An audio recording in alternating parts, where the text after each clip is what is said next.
while you're on. Here we go, staff. Okay, here we are. Thin Texters, Nutrimonsters, staff. Good morning. Jackie, who looks like she's in a shadow right now. We have to do something about that camera. I don't know. Good morning, everyone.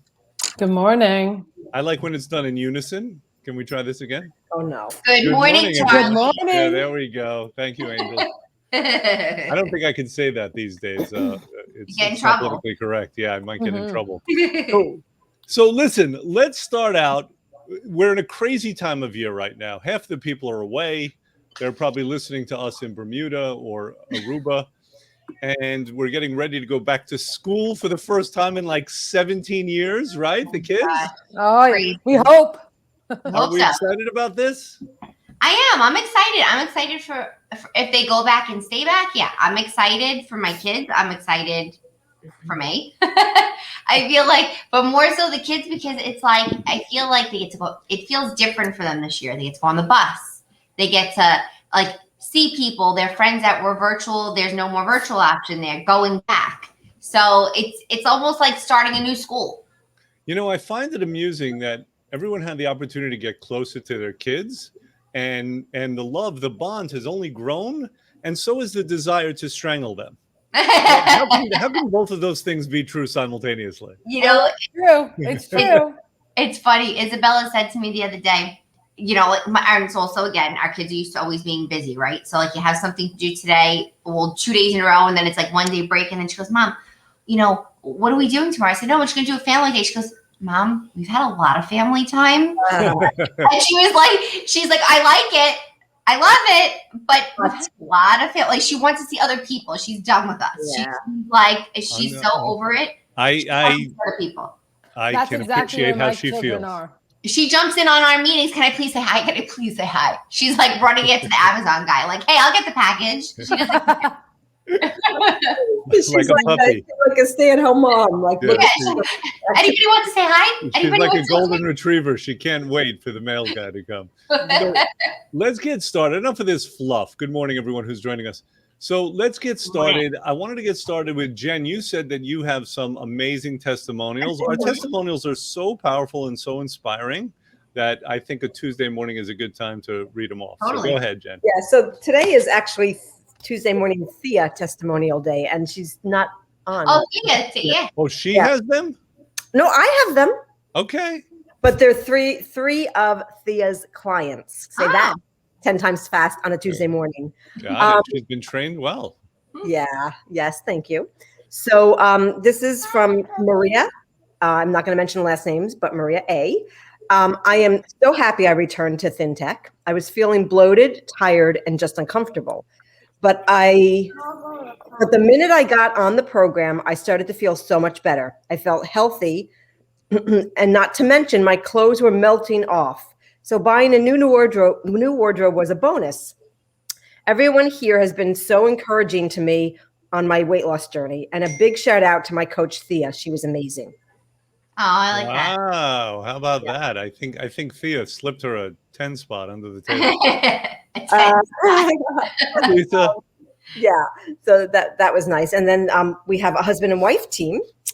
So they both gave independent testimonies, but they did the program together, which is really nice. It's always nice when couples lose weight together, because the couples that lose weight together get healthy together. So and fit in their cars better together. And that's what we did. Right when they're driving, right? Did you notice that when you were driving? Yep. Behind the steering wheel. So one of the couples, the wife said, I don't want to mention names because then it'll be very obvious that people can't know their names. Understood.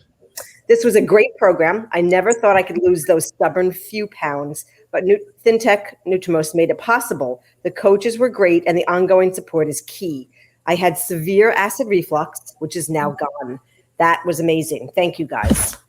And let me interject. If you're just joining us now, we're reading off some testimonials, and they sound very self-congratulatory, and we're not reading them off for that reason. Or should I say we're not reading them off only for that reason? Only for that reason. We're reading it off as inspiration, because sometimes it feels like things are out of our reach. They're not possible. and especially in this crazy world, right, where we have all these forces aligning against us. Right. And here we see people who have actually achieved something. They've actually gotten healthier during this pandemic.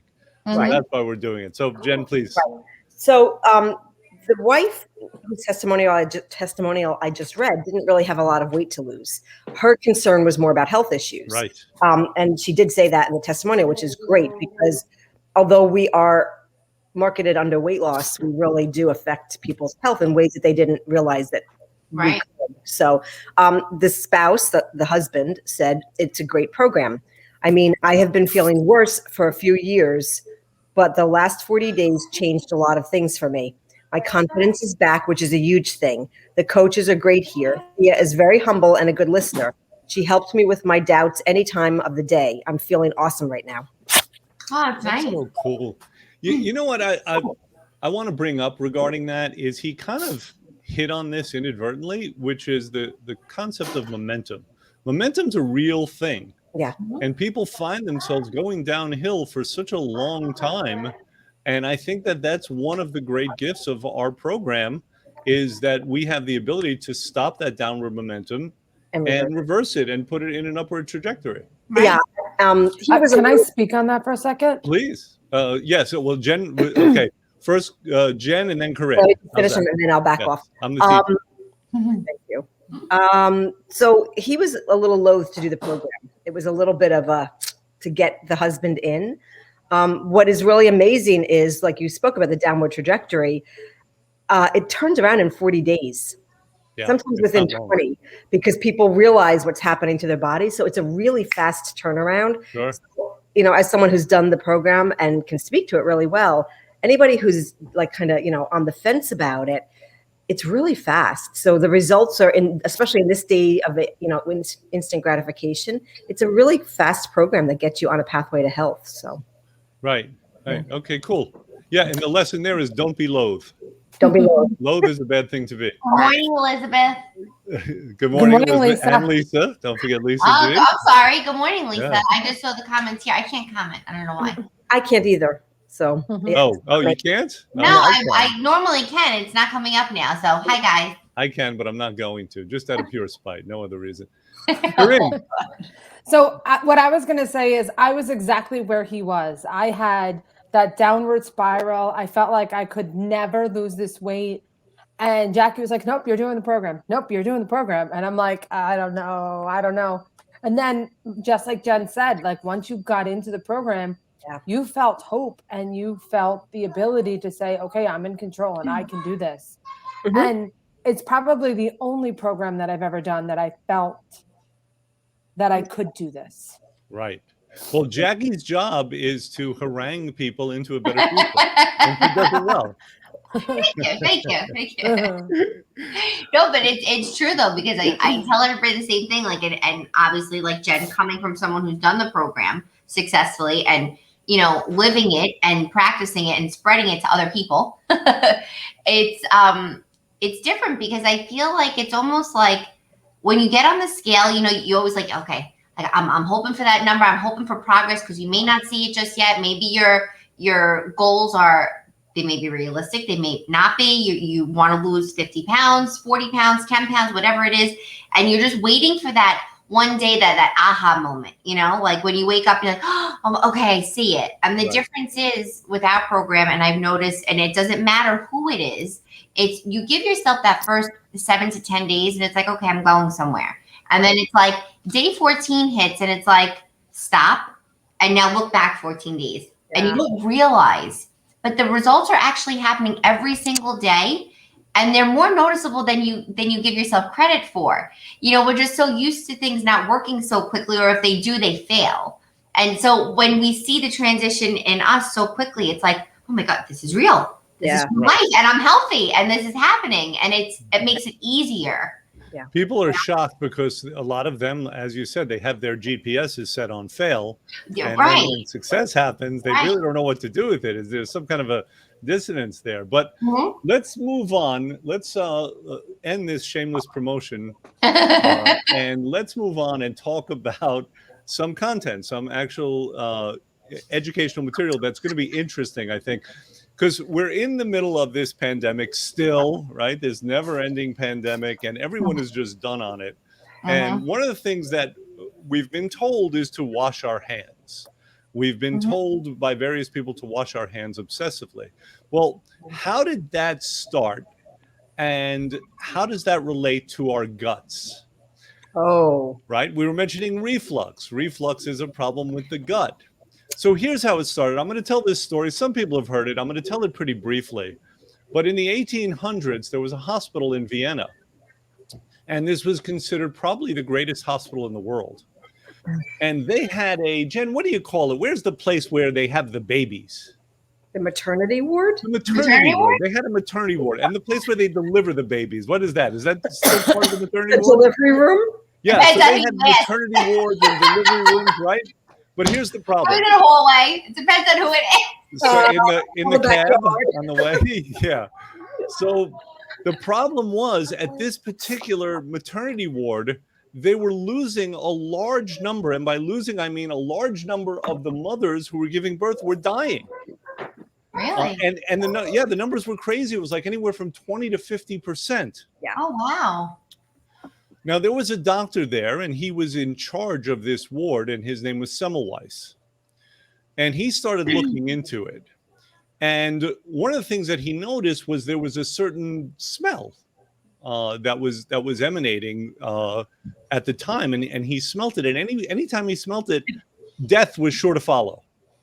And he started referring to this as the death particle, right? And they were losing people on a daily basis. I mean, he was just beside himself, and he was looking for a solution. So what he came to realize was that the doctors were going from working with cadavers straight to delivering babies. Oh my God. Yeah. And this death particle was actually, what we consider today bacteria, bugs. And it was obviously getting to the women, and they were developing this fever, and they were dying. Oh wow. Yeah, sepsis, right? That's right. I was gonna say, is it? Or purple fever. So what he started doing was he started demanding that the doctors wash their hands with soap and water. And a lot of the doctors were hesitant to do it at first because they thought they knew better, right? That's how people are sometimes. Mm-hmm. But once they started doing it, the rate of women dying during labor fell to virtually nothing. Sometimes it happened, but it fell to virtually nothing. Right. And that's how this idea of, first of all, this understanding that there are these bugs came about. And second of all, the idea is that hygiene is something you might want to consider, right? A little bit. True story. Indoor plumbing and hygiene in the modern age has actually lengthened lives more than any doctor ever has. More than any intervention ever. Yeah. That's right. Plumbing, indoor plumbing, sanitation, clean running water, and hand sanitize. Well, hand washing, Yes. not sanitizing. If tomorrow all doctors went on strike, it would be bad. A lot of people would die. However, if sanitation workers went on strike, it would be catastrophic. Correct. Yeah. So next time you see the guy picking up your garbage, be kind. Oh yeah. All right? Kiss a plumber. Kiss a plumber today. Yes. Yeah. Wait, yeah, but only if he pulls his pants up. No. No. Jackie knew where I was going with that. That plumber butt thing is unacceptable. No. So on that, Kiss my crack. Yeah, it's okay. On that note. On that note, so listen, so fast forward to 2008. And a bunch of doctors and nerds decided to do a study. What they decided to do was map what they call the microbiome. Right. And this is all the bugs that exist in our body. And they did this on the heels of the Genome Project, right? There was the Human Genome Project and then the Human Microbiome Project. Yeah. And it lasted 5 years, and they discovered some very interesting things. All right. Now, Jen, you're familiar with this. Mm-hmm. So what did you find remarkable about some of the things that were discovered in the Microbiome Project? Well, first of all, most of our health comes from our gut health. People think that it's outside of ourselves, and it's not. It's actually inside of ourselves. You touched on labor and delivery. which is interesting. So we can do many things to keep our gut health up, but we've got one chance to populate the microbiome, the flora that keeps us healthy for our entire life. So it's, you're going to have to give me a little bit of latitude on this, if you will, because I'm going to be graphic. Okay, counselor, just a little bit. A little bit. I think it needs addressing because we kind of have gotten away from the things that populate the microbiome. So I'm a big proponent of all things natural, including natural childbirth and all the natural parenting things that keep us healthy. One of the things that has been discovered since the Microbiome Project is that our microbiome is populated during birth. It's the one shot that we get to do that. How does that happen exactly? The baby goes through the birth canal and brushes up against the vaginal secretions from the mom as the baby's being born. And those go into the baby's stomach and gut and down the windpipe, down the trachea, and not the trachea, the esophagus. Esophagus, thank you. That's the word I was looking for. Coffee, and start to populate the microbiome. That, coupled with the bacteria, the good bacteria from breastfeeding, actually builds the baby's natural immunity and builds the natural immunity for life. So what was discovered was the C-section rate went up really high and the microbiome wasn't populating properly. So a bunch of midwives, and I forget which group it was where, discovered or realized that if you manually populate the microbiome in a C-section baby, that they have the same basic immunity as a baby who's been born naturally through the birth canal. And by manual, you mean smear? A schmear, yes. So midwife. A schmear has a nice connotation. It's something I want to eat on a bagel. I know. This kind of smear, not so much. It's the schmear. It's the microbiome schmear, we call it. It's affectionately known as. So that's one thing. The other thing is that in an effort to continue with Semmelweis's work, we've become germophobic, and we've used antibacterial soaps. We've used hand sanitizers, which contain chemicals that are actually being pulled from the market, like triclosan is actually detrimental to our health. Hand sanitizers, sorry guys, should have never been approved for market. They are depleting the good bacteria that we really need to stay healthy. So, our kids should be playing in dirt. We should let them play the way we grew up playing in dirt, and they continuously repopulate their microbiome. So let's stop here for a minute. First of all, I want to make sure that we're not, speaking above people's heads. Karina and Jackie, is this stuff new to you, and what questions come to mind? It's a conversation Jen and I have had in the past. I want to say I'm still new to it. What? Schmearing? Schmearing? Schmearing. He knows my schmearing story. I think I'm going to say I'm new to it because there's always so much more to learn. I feel like I only know more about this since I've had my kids, to be honest with you, since I've had Isabella and Giovanni, and one who pretty much we had to pretty much fix her gut flora. She was not healthy, she had leaky gut syndrome. Right. So there were certain things that we had to kind of go back and fix and repair, and she's good, thank God now, like she's healthy. But there's always it doesn't stop. You kind of always have to keep it healthy. So it's one of those things that you're always fixing. And then the truth is, Jen will say this, it's a crapshoot, because I had Giovanni and I just kind of did things the opposite of what I thought was right with Isabella, and I had no idea. They don't come with instructions. So, and you're kind of rolling with it, and I'm learning as I go. But the truth is, anytime my kids fall ill or we don't feel well or they're in a scenario where I'm like, okay, this is the time of year and things are changing, I always go to probiotics and fixing their stomach. Right. We see a chiropractor weekly. So I try to do things internally, starting from there, right, and building up. I'm really big into supplements. My kids take a ton of stuff. A ton of things rather. And I'm still new though. I'm still learning, and I'm always interested in what it does. It kind of blows my mind when I do stumble across articles to see how much you can fix and repair in the body just by taking standard probiotics. Yeah. Just very basic general things, removing sugars from the body, processed foods. Yeah. And it's almost instant. And I've had this conversation with Jen too, where it's like, we're all human, right? And I've taken my kids out to eat, and they're having chicken fingers and French fries, or they're having something. I could see the downward spiral for my kids, for 3 days later. Right. So it's not that, okay, tomorrow we got to eat good and eat clean just that one day, but I almost rush to do it the next day to break that cycle because I already know what's happening inside. There's a lot of things to talk about in this subject. If you're just joining us, we're talking about bugs, essentially. We're talking about what's known as the human microbiome. And this is the bugs that exist in our body. They're the things that actually help us survive. We made a deal many, many years ago that we were going to live in a symbiotic relationship with the bugs or flora that exists in our bodies, most of which are located in the gut. Right. It turns out that for every single human cell there are about 100 non-human cells. These are the bugs. These are the things that gross us out. This is why some people wash their hands obsessively, and why it's become, this idea of hygiene, which was promoted by Semmelweis and Lister and those dudes, has become in some people's minds an obsessive thing to where they're germaphobes, and yet we need these germs. Well, we call it marketing part of it.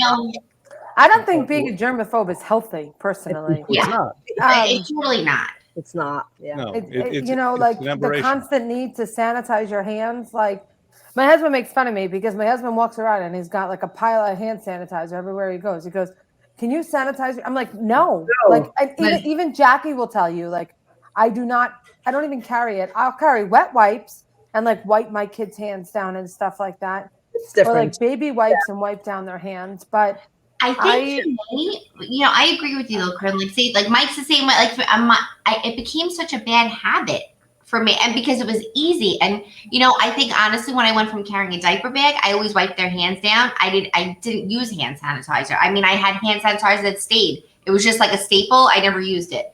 Now it became like they're older. Always easy was a squirt, and now it's been such a bad habit to break that. I'm like, okay, use the hand sanitizer, and I'm like. And I catch myself even after I do it. I'm like, oh, you just did it. It doesn't even matter. It's gross. Yeah. That skeeves me out too.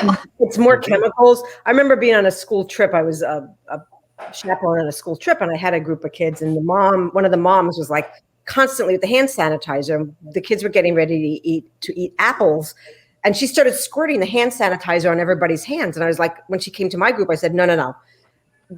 I'd rather them eat the germs than put that hand sanitizer on their hands and then eat the apple with their hands, because they're taking in, it's bad enough it's seeping in through their skin. Now they're going to put it in their mouth. It's like, it's a toxic storm. Yeah. Well, kids get all these weird diseases now, right? What's that one where like, because they never get themselves dirty, they get like a cut and then it becomes infected, and it's it's basically because the body doesn't know. Their body can't fight off the infection. Right. So Jen, let's talk a little bit about the immune system and how it relates to the gut microbiome. Good question. So it's vague, but it's good. Vague. Yeah, it's vague. I'm trying to put together so our immune system's amazing. Like, our immune system has many defense levels, right? So we have the nasal mucosa, the mouth, the oral mucosa. Most germs enter through the eyes, through the mouth, through the nose, right? We touch our face. So there are many frontline defenses before the bacteria, the viruses get into our body and can hit the organs. When we start doing things that, as Corinne mentioned, circumvent the body's ability to have immunity, because, the body needs occasional boosts. Like it needs a memory cell. It's like studying for an exam. You take the class all along, you've got all the information, and then right before the exam, you need to kind of brush up on what you're doing. That's how the immune system works. It needs constant reminders. So those little things, like it's a testing of the immune system when you're exposed to germs. If you're never exposed to any, if we're constantly cleaning, the immune system doesn't function properly. People don't realize one of the biggest things that disrupts the microbiome is glyphosate. Glyphosate is found everywhere. What is glyphosate? Isn't that the weed? The weed killer, exactly. It's found in one main brand. I don't want to name names because I don't want any. It's in a lot of back coming at us. It finds its way into our food and water sources. Our kids' snacks. Our kids' snacks. It's everywhere. There was a major lawsuit that was won against one particular company because they hid data on the bad effects of glyphosate in their products, and it's actually it's carcinogenic, but it disrupts the gut flora. So it's in our food sources, bread and wheat especially, which is why people have problems with grains. It's sprayed on the crops right before the crops go to harvest. It's not rinsed off. It's sprayed on. The crops get harvested. They go into the processing unit, whatever it would be called, the hopper, I don't know. And that sprayed on glyphosate ends up in our food source. So I think we spoke about this a little bit. Every layer, like we have layers and layers and layers and layers of skin cells, right? So it takes a lot to get past our skin into the body. That's part of our immunity, because going through the skin, whether it's through a cut or through an injection or anything that pierces the skin, sorry to my tattoo friends, although I have one. It puts bacteria in a way that circumvents the natural immunity system, like the natural defenses, the nose, the mouth, the eyes. Our stomach cells, the intestinal lining, it's one cell, and they're linked together like this. So in other words, it's one layer thick. One layer. It's not layer upon layer. It's not layer upon layer. Right. So by the time it gets to the gut, the defenses, the natural gatekeepers should have already done their job, but glyphosate goes directly into the system. Those cells are linked like this, the one layer of cells. Glyphosate works as a crowbar to open up the cells. And what happens is proteins leak, hence the term leaky gut, into the body. The body treats those proteins as a foreign invader. And that's when we turn on autoimmunity. So there are a couple of studies that have linked certain medical interventions to glyphosate. The glyphosate is in the medical interventions, which we inject directly into our bodies, and then it goes right to the gut flora and destroys it. So we've got in our food sources, in our personal care products, in our medicines, in our injectables, glyphosate, which is a big component of leaky gut, which then destroys the gut flora, which then causes ill health. Right. That was a lot.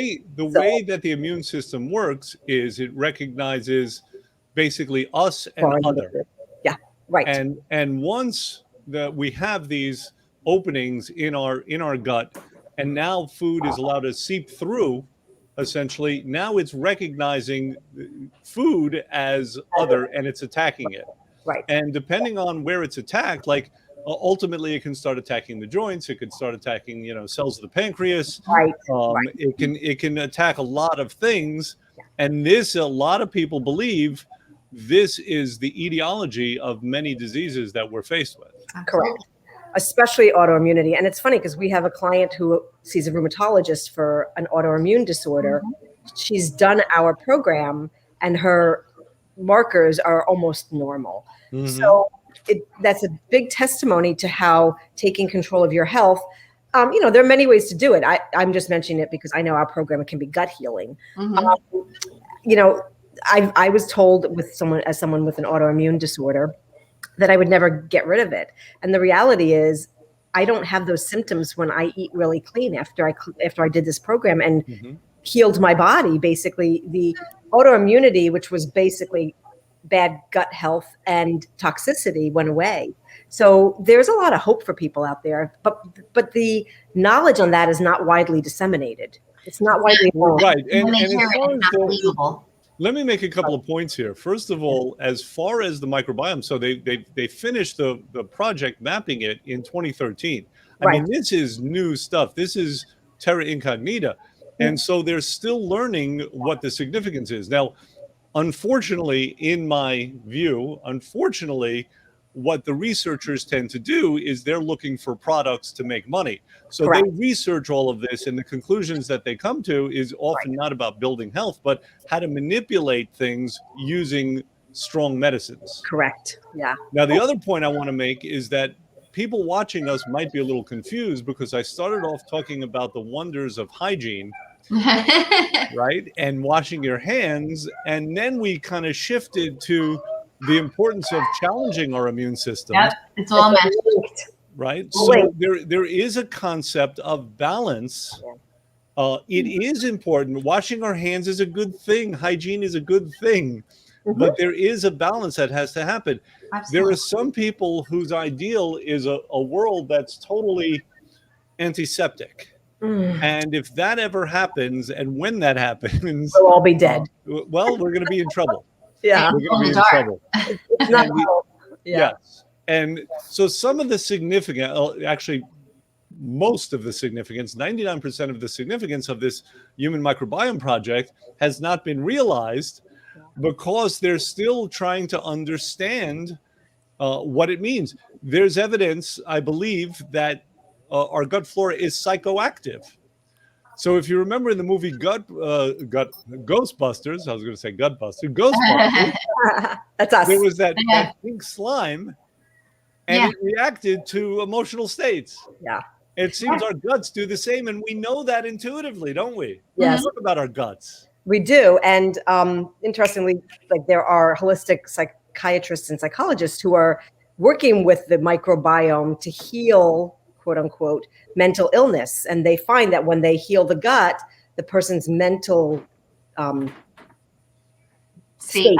Although to touch on that, I think that there, I absolutely agree with that because I feel like there's clarity. Like, for example, if I'm eating, I'm dumbing this down a little bit. If I eat a bowl of pasta, as soon as I feel like I need a nap. I'm like foggy. There's no clarity. You know, I'm like, well, dragging. If I turn around and I'm having, a steak and a tomato salad, I feel as much as you're having heavy meat, where they used to say, oh, like it's too much, it's too heavy on the belly. It's not. It's like I feel full and I feel recharged. Right. And I still have the energy and I'm moving around. I don't have that sluggish feel. Right. So I do think there's a connection between if you eat things you eat and drink. When we have coffee, all of a sudden we have I can function. I know I didn't have mine yet today. And there's another aspect also when we're talking about the body attacking those proteins that leak into the blood supply where they don't belong. Is that's going to create a blank response, cytokine. An inflammatory response. They call it a cytokine storm. Right, which is also part of what gets people in trouble when they get COVID. Correct. So you had mentioned, I had this really great thought and then it flew out of my head about gut health and gut crud. Keep going. It'll come back. Without getting too geeky about it. Oh, no. Go ahead. Yeah. So yes, the Genome Project ended in 2013, and I don't think we Biome Project. Thank you, the Microbiome Project. And I don't think we can discount the importance of that because there's a lot to learn. But always keep in mind that traditional research and medicine is about 10 to 20 years behind holistic research and medicine. And we've known about this. The holistic world has known about the microbiome for years. Well, let's, if we're going to be truly honest, I mean, Hippocrates talked about healing the gut. True. I mean, a lot of what we end up learning with science confirms what we know and what ancient cultures have been doing for years. And that brings us to some of the things that we can do to heal the gut. Jackie, you hit it, pretty much nail in the head. Yeah. I hear a noise. Kid. It could be me. I'm sorry. I'll mute myself. Darn kid. Let him go play in the dirt and get help. Go leave the ground.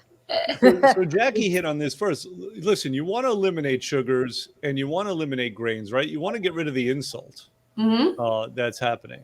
And then you want to also try to help your body repopulate with the good stuff. Yep. So Jackie talked about probiotics. What kind of foods can probiotics be found in? Yogurt. Fermented foods. Yeah, yogurt. There are in foods. Yeah. Yeah. We want foods that are kind of rotting to some degree. But mind you, that's and it's always it's frustrating because you think you're trying to help your kids so much, right, or yourself so much, and you go to the supermarket and it's like, okay, great. My son, perfect example. We happened to be in Target the other day, and he's running. He goes, "Mom, they have Danimals." I don't give my children Danimals. I knew you were going to say that. Ugh. And now so as a joke, we had this ongoing joke. My sister-in-law was like, we was saying like my brother-in-law bought it when he went to BJ's just on a whim, but it's got the characters on it for the new movie Paw Patrol that just came out. And I it's so funny. I felt like such a bubble burster, but I didn't give into it. I don't buy those, but my kids have regular Greek yogurt, flavored yogurt, whatever, but like naturally with real fruit. Right. So I said, Giovanni, he goes, Mom, can we get these, please? And I said to him, I said, buddy, listen, do you want it because it's yogurt or do you want it because you like the characters? And he said, I really want it because it's Paw Patrol. And I said, Giovanni, I said, Mommy's not going to buy it for you because it's not healthy for you. And he goes, but I won't eat it. So I said, then Mommy will buy you something with the bottle.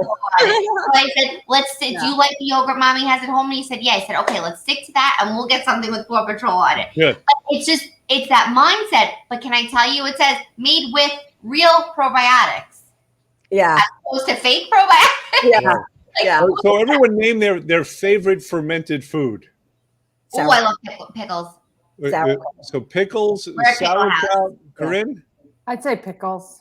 Yeah. Pickle, we got a lot of pickles people. So what's funny? Kimchi. I say I really like a good kimchi, but there's a lot of fermented foods out there. Mm-hmm. It's also interesting that our bodies kind of know what heals us. Mm-hmm. So I have one of my 3 kids suffers from chronic migraines, and when she gets migraines, she asks for pickles and pickle juice. So that's an intuitive reaction by the body, an intuitive thing that she somehow knows. The body tells her that she needs. That's another conversation to be had, because you have to talk about when you're craving this, what it really means that you're missing. You're depleting areas. A lot of athletes are drinking pickle juice these days. Let me tell you, we used to make fun of my cousin Michael's brother Jojo, right? When we were kids, he's younger than us, and we used to make fun of him because he used to eat. He'll take the pickles out, drink the juice, and that's disgusting. We could, you don't think about it. That we were kids, we used to make fun of them. Now it's a thing. You go buy pickle juice. You can buy it. Yeah. My son doesn't go a day without a pickle. He has to have a pickle every day. It's smart. Right. So when you go to the deli, you're better off, skip the corned beef sandwich and just eat the pickles. Yeah, pickle and kimchi. Pickle generally not at a deli unless it's a Korean deli, right? It's fusion. Yeah. Okay, guys. So listen, we're winding down. Yeah. Any final thoughts about this? Trust your body. Turn to food. Yeah, right. Okay. Food is medicine. Food is medicine. And eat trust real food. Yeah. Eat real food. Someone said that food is either a slow-acting poison or the best medicine there is. I saw something like that. Yes, it's true. Yeah, I agree. It's true. How about you, Corinne? Any final thoughts? Eat McDonald's for lunch. No, I'm just kidding. What kind of sabotage is this? No. I'm just kidding. No. Truth is we need to eat real food, and we need to find ways to enjoy the food that we're eating and listen to our bodies. Right. Wait, what does your child say? McDonald's. Oh, look what you did now. Marissa's screaming in the background. Yes, McDonald's. Yes, McDonald's. Corinne knows my feeling on McDonald's. I have a video for you, Corinne. I don't feedback to McDonald's. They get it once in a while. I will give you a video about McDonald's. I know. Jackie gave me that video. I sent it to her. Brianna will never eat it again as a result. Smart girl. No. Well, listen. In summary, all right, we don't want the bugs to take over, so hygiene is important. Don't eat it. Hygiene is important. Right. Yes. Don't overdo it on the hand sanitizer, like me at the Don't overdo it on the sanitizer. Use soap and water. Definitely after you go to the bathroom. Remember. No pink eye. We don't want pink eye circulating. Thank you. Remember, we need these bugs. That's where it breaks. Yeah. So. Yes. We need these bugs. We live in concert with them. That's been going on for Mhm. thousands of years of evolution. Absolutely. So we have to honor that. We want to eliminate the foods and the chemicals that can destroy our gut flora. Mhm. And these include generally grains, which it might be the grain aspect that's inflammatory. It might be the glyphosate. Researchers are not really sure. Yeah. Yeah. But in It's this hard day to and say. age, it seems like there are no good grains, not in this country. Maybe we could find it in other I countries. was just going to say that our clients who have celiac disease go to Europe and they can eat bread and pasta. Yeah, I've heard this Amazing. story a My lot. John said the same thing. You know, It's- it's a very different concept when you go to Europe. The same food you eat there here is just very different. And we've talked about this too. Yeah. Post doing the program, I some got of my favorite foods I can't touch. Right. I mean, not unhealthy foods per se, but Right. I can have couscous depending. It can't be mixed. I can't have rices. I can't have beans. The next day I could be up 4 pounds Yeah, it's by crazy. having my half of a serving. I mean, we're talking minimal, but no matter what I can't do it. So I'm like, what's in it, or is it the food? Right. So eliminate what's causing the insult. Remember, in nutrition, there's only 2 problems, right? There's depletion and there's toxicity. Mm-hmm. So it's eliminate the bad. This is what every politician in the world says who wants to get elected. I am going to eliminate the bad and bring in the And good. bring the good. And that is a good formula. So Right. if we just keep it that simple, stupid, Yeah. we'll all be much better off for it. KISS.